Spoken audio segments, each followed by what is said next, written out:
Let's see. I got started on this. I think most of the time when we wake up, we need a wake-up call.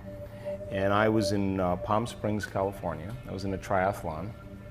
I was on a biking portion of the race, and I was making a turn, and I was passing two cyclists on the corner. And there was a cadet, a police officer, kind of pointing at me, waving on to make the turn, like this. Okay. And he had his back to the oncoming traffic. So when I made the turn, a four-wheel drive Bronco going about 55 miles an hour caught me from behind and catapulted me out of my bike. Oh my gosh. Anyway, when you land that hard on your rump or on your back, the force of that compression takes the columns of the vertebrae and compresses them. So I had broken 6 vertebrae in my spine. Goodness. And I had bone fragments on my spinal cord, and the very top segment, the 8th thoracic vertebrae, I broke T8, T9, T10, T11, T12, and L1. And T8 took the compressive force, and I flexed, and so when I flexed, it compressed that vertebrae more than 60%, and the arch, where the spinal cord passes through, broke like a pretzel.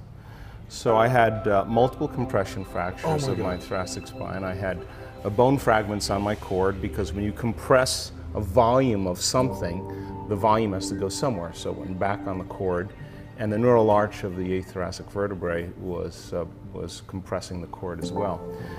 So anyway, a typical procedure for something like that is called the Harrington rod surgery.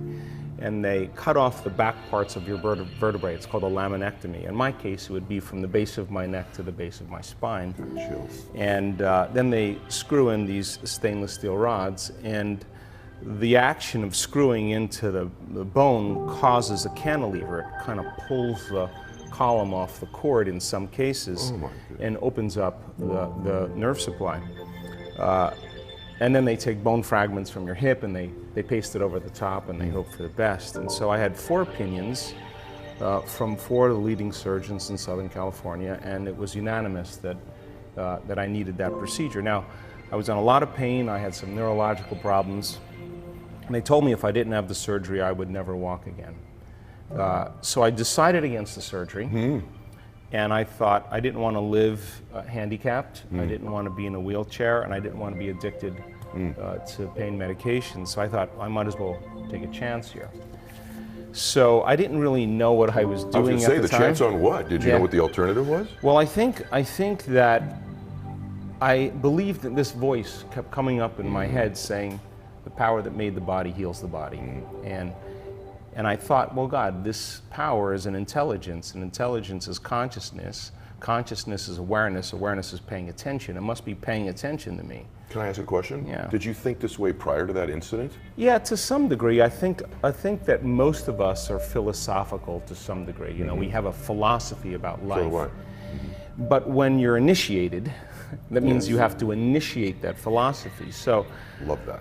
I had to take what I knew and weigh it against what I didn't know. And I think one of the worst places we wind up as human beings is indecision. And so I had very, very strong authorities telling me, you're never going to walk again, you have a head injury, I don't know why you're deciding against the surgery. If it was my son, it would be on the operating table. Anyway, I checked out of the hospital and I began the process. I wasn't going anywhere, I wasn't doing anything. I was laying face down, and I said, I'm not going to let any thought slip by my awareness that I don't want to experience. And if this intelligence is truly a consciousness, I have to be present with it. And so what I did was I just started reconstructing my spine and my mind, vertebrae by vertebrae.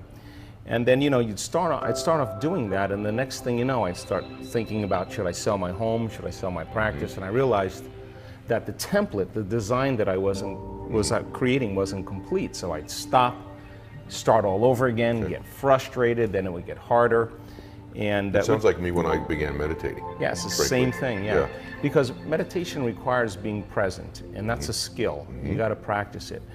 So I didn't have a teacher at the time. I was just going off my intuition, and it would take me 3 hours to go through the whole entire process just to complete it. And I'd start all over because I wanted it to be a complete model.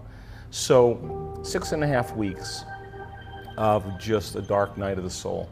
Because I think when we're traumatized or we're under stress, we tend to focus on what we don't want to have happen and what we do want to have happen. And I think in survival, we're always preparing for the worst case scenario.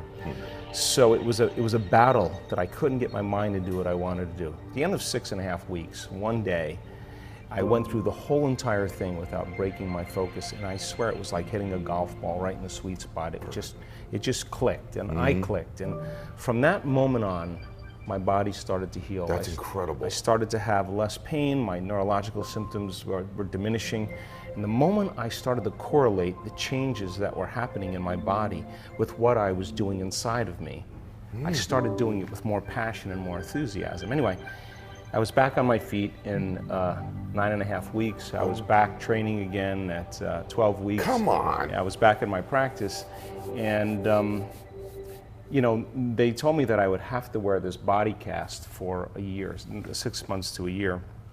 And well, gosh, I put it on once and took it off and said, there's just no way I'm gonna wear this. And so I just made a deal with myself. And the deal was, in those lonely nights where I couldn't sleep, if I'm ever able to walk again, I'll spend the rest of my life studying the mind-body connection and mind over matter. And pretty much that's what I've been doing.